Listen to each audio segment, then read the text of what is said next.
Bonjour à tous, nous nous retrouvons pour une nouvelle émission en direct de Deauville avec cette fois l'étude du quintet de samedi à Clairefontaine. Avec moi Florent, bonjour. Bonjour, bonjour à tous. Nous allons étudier le prix Guillaume d'Ornano, la grande course de haies de Clairefontaine, sponsorisée par Paris Turf, avec, on peut le dire tout de suite, deux bases pour Florent. Tu as choisi notamment l'As Zaliapour, c'est le top weight et il n'a pas couru depuis le 19 mai, mais ça ne te fait pas peur. Non, c'est un cheval de qualité. Il a prouvé, il s'adapte à tout. Il fait aussi bien les tracés coulants comme Anguin, mais il a également bien fait sur les pommes d'Auteuil. Au printemps, il a quand même remporté le prix du Cher à Anguin en battant Chuchoteuse, une spécialiste de la piste. Il s'entend parfaitement avec Fabrice Barao. Et même s'il fait sa rentrée, il a souvent bien fait sur sa fraîcheur et malgré sa lourde charge, je pense que c'est un solide point d'appui. Il devrait logiquement être dans les 4 premiers. Et je lui associe en base également le numéro 14, Kalingari, une des 3 atouts du redoutable entraînement d'Arnaud Chaillet. Au départ de ce quintet, c'est Mathieu Caro qui la monte, c'est le premier jockey de la maison. Il a certainement choisi cette concurrente qui nous avait plu lors de son dernière tentative, c'était à Dieppe, un tracé coulant également. Après avoir attendu, elle était venue terminer dans une belle action. Depuis, elle ne doit pas être jugée hâtivement sur sa dernière chute.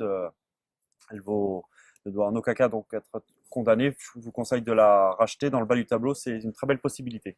D'accord, ça nous fait deux bases, l'As et le 14. Ensuite, tu as un coup de cœur, c'est dans le bas du tableau cette fois, Ninive, le numéro 17. C'est sa dernière course qui t'a séduit? Ouais, c'est encourageant. Elle avait fait une très bonne année, un début d'année 2012. Elle a notamment remporté un quintet à Anguin avec la Manière. Elle a relativement peu couru depuis. Elle a tardé à retrouver ses bonnes sensations, mais là, ça semble chose faite. Elle reste sur une bonne 3e place sur le parcours qui nous intéresse. Ce jour-là, elle terminait notamment non loin de Stodini, qu'elle retrouve avec 3 kilos d'avantage. Donc, je pense qu'elle va prendre sa revanche sur Stodini et jouer un bon rôle également dans le bas du tableau avec Gaëtan Mazur. C'est un outsider très amusant. Alors, du côté des surprises et pour les amateurs de cote, tu as choisi le numéro 8, Montpellier. On sait qu'il n'est pas de tous les jours, mais Non. quand il en a envie, il peut faire de Voilà, belles choses. il est capable de bien faire, il a des titres à faire valoir. L'été dernier, il avait prouvé son aptitude à Clairefontaine, il avait gagné une épreuve sur le parcours de référence, c'était un lot de qualité. Depuis, il a soufflé le chaud et le froid, mais il a été baissé progressivement au poids, et en valeur 62. Il a prouvé les 2 dernières fois qu'il avait la pointure désormais à ce poids-là. Et s'il est bien disposé et qu'il peut bénéficier d'un bon parcours, il peut jouer un bon rôle à belle cote. D'accord, donc ta sélection en tête l'As, deuxième le 14, après le 17, et tu as placé ensuite le 11, Topin Rochelet. Ouais, Topin Rochelet, on peut rien lui reprocher, hein. Il reste que sur de bonnes tentatives, et notamment terminé deuxième du quintet disputé à Dieppe. Il est aussi performant en steeple que sur le haie. Il est régulier. Jérôme Zuliani, qui aurait pu également monter faire les tertiaires, le monte. Il faut y voir un signe certainement, et rien ne s'oppose à ce qu'il joue à nouveau un très bon rôle. Derrière le numéro 10, Tenacious Spring. Ignatius Spring, ouais, c'est bien également. C'est un compagnon de boxe de Ninive, qui dépend de l'entraînement très habile de François Nicole. Mm. Lui aussi, il a prouvé sa forme. Il reste sur plusieurs tentatives honorables. Benoît Giquel lui est associé. Il possède une chance également très régulière. Exotic Flower ensuite, le numéro 7, qui avait bien couru, notamment dans le quintet de Dieppe. Ouais, il terminait 5e, bon 5e, avec Ludovic Philippron. Et lui aussi, il a montré de la qualité à l'âge de 3 ans. Il a ensuite été écarté de la compétition durant une longue période, mais il est sur la bonne voie. Il est plus loin de son meilleur niveau, certainement. Il sera associé au redoutable David Cotin, ce qui est un précieux atout, et il peut également bien se défendre.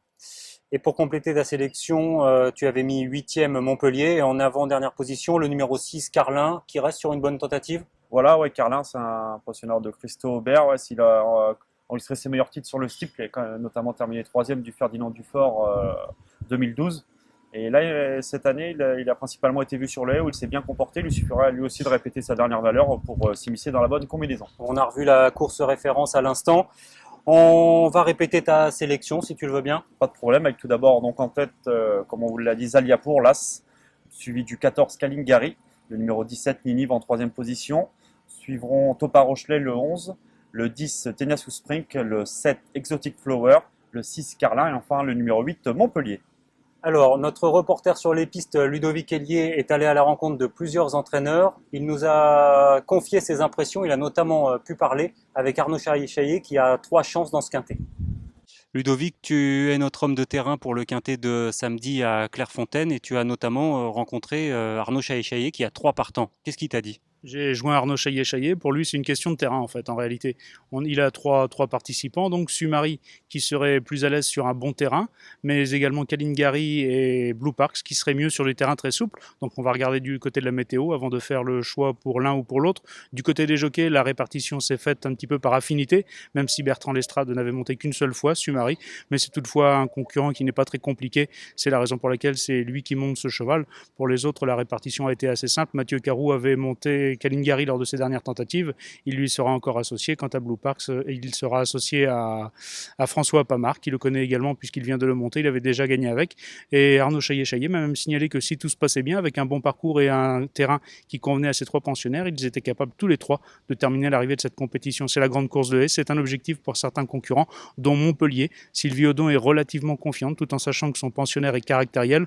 On lui met les œillères cette fois. On lui a redonné de la fraîcheur. Il est prêt pour cette rentrée. C'est beaucoup mieux qu'un outsider. Et est-ce que tu as eu d'autres chaleurs ou d'autres entraînements?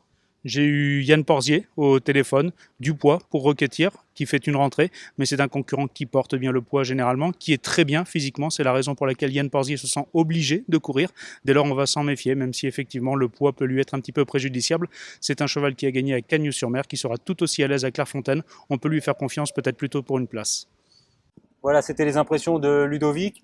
Florent, est-ce que tu as un regret? Un regret, oui, c'est Stodini. Stodini, c'est un cheval qui fait très bien Clairefontaine et il compte 2 places sur le parcours qui nous intéresse. C'est un adepte de la course en avant, il a prouvé sa forme. Mais je pense qu'il devrait rapidement occuper les avant-postes. Mais le lot est vraiment de qualité là. C'est la raison pour laquelle je ne l'ai pas gardé. Je pense qu'il peut, pour finir, il va peut-être avoir un peu de mal. Il va certainement subir les attaques.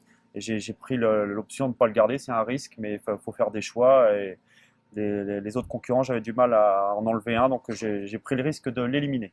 D'accord, bon, la course est ouverte, tu nous l'as dit d'entrée de jeu. Ouais, Est-ce que très tu as un conseil de jeu pour nos internautes?